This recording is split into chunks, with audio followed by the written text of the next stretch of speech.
JPYQ sum பண்ணலாம் பாருங்க. A bomb is dropped from the top of a 100 meter high tower on a planet. In the last half second, 1/2 second before hitting the ground, it covers a distance of 19 meter. Acceleration due to gravity near the surface on that planet's dash கேட்டிருக்காங்க. இப்போ வந்து ஒரு ஆப்ஜெக்டை drop பண்றாங்க. ஒரு ஆப்ஜெக்டை வந்து drop பண்றாங்கப்பா.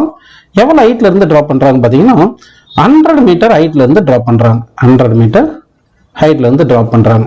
இப்படி ட்ராப் பண்ணும்போது லாஸ்ட் ஆஃப் செகண்ட் இருக்கு இல்லைங்களா? இந்த லாஸ்ட் ஆஃப் செகண்ட், இந்த ஆஃப் செகண்ட்ல எவ்வளவு டிஸ்டன்ஸ் டிராவல் பண்ணிருக்குன்னா 19 மீட்டர் டிராவல் பண்ணிருக்கு. அப்படின்னா இந்த பிளானட் மேல இருந்து தானே ட்ராப் பண்ணியிருக்காங்க. அப்ப இந்த பிளானட்டுக்கு ஆக்சலரேஷன் டியூ டு கிராவிட்டி எவ்வளவுன்னு கேட்டிருக்காங்க. Acceleration due to gravity question mark கேட்டிருக்காங்க. இப்போ நம்ம சால்வ் பண்ணலாம் பாருங்க. இப்போ என்ன பண்ணலாம்னா இது ஃப்ரீலி ஃபாலிங் பாடின்னு எடுத்துக்கலாம். அப்போ டிஸ்பிளேஸ்மெண்ட் வந்து ஈக்குவேஷன் நம்ம எடுக்கணும். இனிஷியல் வெலாசிட்டி எவ்வளவு பார்த்தீங்கன்னா 0ன்னு எடுத்துக்கலாம். ஃப்ரீலி ஃபாலிங் பாடி டிஸ்பிளேஸ்மெண்ட் ஈக்குவேஷன் என்ன வரும்னு சொல்லுங்க. ut plus of at square அப்படின்னு கிடைக்குது. கரெக்டுங்களா? சரி, இப்போ u0 போட்டோம்னா டிஸ்பிளேஸ்மெண்ட்டுக்கு என்ன வரும் ஃபார்முலா? ஆஃப் at ஸ்கொயர்னு எடுத்துக்கலாம். இப்போ ஃபர்ஸ்ட் 100 மீட்டர் டிராவல் ஆயிருக்கு இல்லையா? இந்த 100 மீட்டர் டிஸ்டன்ஸ் டிராவல் ஆயிருக்கு இல்லைங்களா? இதுக்கு எவ்வளவு டைம் எடுத்துக்குதுன்னு பார்க்கலாம் நம்ம. அப்படின்னா டிஸ்பிளேஸ்மெண்ட்டுக்கு 100ன்னு போடலாம். கரெக்டுங்களா? 100 is equal to half into at square. அப்போ இந்த 2 இந்த பக்கம் வந்துச்சுன்னா 2 into 100 200 வந்துடும். a டிவைடட் பை வந்துடும். So t square is equal என்ன வருது பார்த்தீங்கன்னா 200 டிவைட் பை a வருதுப்பா. அப்படின்னா time taken to travel 100 metre distance freely falling இருக்கு இல்லையா? அதுக்கு எவ்வளவு பார்த்தீங்கன்னா ஸ்கொயர் ரூட் எடுத்துட்டீங்கன்னா 200 பை a வருது. ரூட் ஆஃப் 200 பை a எவ்வளவு டைம் எடுத்திருக்கு. சரி, நம்ம வந்து ஆக்சலரேஷன் தான் கண்டுபிடிக்கணும். ஆக்சலரேஷன் டியூ டு கிராவிட்டி கண்டுபிடிக்கணும். சரிங்களா? இப்போ என்ன பண்ணலாம்னா இப்போ இது ஃப்ரீ ஃபால் ஆகுது. 100 மீட்டர் டிராவல் ஆயிருக்கு. சரிங்களா? லாஸ்ட் ஆஃப் செகண்ட்ல எவ்வளவு டிராவல் ஆயிருக்கு? 19 மீட்டர் டிராவல் ஆயிருக்குன்னு சொல்லியிருக்காங்க. இது வந்து லாஸ்ட் ஆஃப் செகண்டுக்கு. மற்ற டி செகண்ட்ல எவ்வளவு டிஸ்டன்ஸ் டிராவல் ஆயிருக்கு பார்த்தீங்கன்னா டி செகண்ட்ல 100 மீட்டர் டிராவல் ஆயிருக்கு. அப்படின்னா இந்த லாஸ்ட் ஆஃப் செகண்டை விட்டுட்டோம்னா அதுக்கு முன்னாடி வரைக்கும் எவ்வளவு டைம் டிராவல் ஆயிருக்கும்? T minus half time travel ஆயிருக்கும். அப்போ டி மைனஸ் ஆஃப் செகண்ட் இருக்கு இல்லையா? எவ்வளவு டைம்ல எவ்வளவு டிராவல் ஆயிருக்கும் டிஸ்டன்ஸ் பார்த்தீங்கன்னா இந்த 100ல இருந்து இந்த 19 கழிச்சிடணும். அப்போ டிஸ்டன்ஸ் டிராவல் எவ்வளவு வரும் பாருங்க. 100 மைனஸ் 19 அப்படின்னு போட்டுக்கலாம். That is equal to 81 metre. ஓகேங்களா?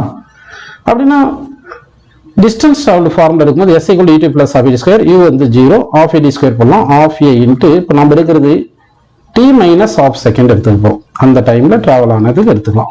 அப்போ t minus half second distance travel ஆனது 81 மீட்டர் நமக்கு தெரியும்.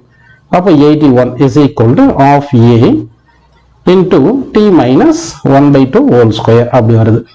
இப்போ இந்த 2 இந்த பக்கம் கொண்டு வந்துருங்க. இப்போ என்ன ஆகும்? 81 into 2 divided by a கொண்டு வந்துட்டோம்னா that is equal to t minus 1/2 whole square கிடைக்குது. கரெக்டுங்களா? இப்போ ரூட் எடுத்துருங்க. ரூட் எடுத்தீங்கன்னா t minus 1/2 is equal to square root of 81 into 2 divided by a கிடைக்குது. இந்த 81 into 2 by a இருக்குல்ல, அது லெஃப்ட் சைடு கொண்டு வந்துருங்க. அப்போ என்ன ஆகும் பாருங்க. t minus root of 81 into 2 divided by a இந்த ஆஃப் ரைட் சைடு கொண்டு வந்துருங்க. 1/2. கரெக்டுங்களா? இப்போ இந்த t வேல்யூ எவ்வளவு கண்டுபிடிச்சோம்? ரூட் ஆஃப் 200 பை a அப்படின்னு கண்டுபிடிச்சோம். அதை சப்ஸ்டிட் பண்ணிக்கலாமா? அப்போ டீக்கு வந்து நம்ம என்ன பண்ணலாம்? ரூட் ஆஃப் 200 பை a ரூட்டுக்குள்ள இருக்குப்பா minus root of 81 into 2 by a is equal to 1/2. ஓகேங்களா? இப்போ காமனா 1/√a காமனா வெளியே எடுத்துடலாம். அப்போ 1/√a காமனா எடுத்துட்டோம்னா ரூட் 200 எவ்வளவு பார்த்தீங்கன்னா 10√2 ரூட் 81 எவ்வளவு பார்த்தீங்கன்னா 9 பா. அப்போ மைனஸ் 9√2 is equal to 1/2.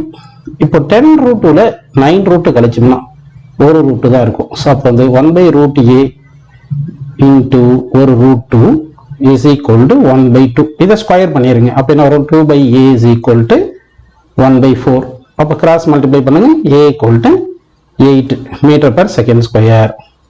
அப்படின்னா வந்து அவங்க கேட்ட கொஸ்டின்ல இருக்கு இல்லையா? Acceleration due to gravity of the planet வந்து நியர் சர்ஃபேஸ் கேட்கும்போது எவ்வளோ வரும்னா இந்த g வந்து நியர் டு பிளானட் வந்து 8 மீட்டர் per செகண்ட் ஸ்கொயர். அவங்க in metre per second square போட்டு சொன்னதுனால 8ன்னு போட்டோம்னா ஆன்சர் கரெக்டு. அப்படியே நம்ம எடுத்துக்கலாம்ப்பா.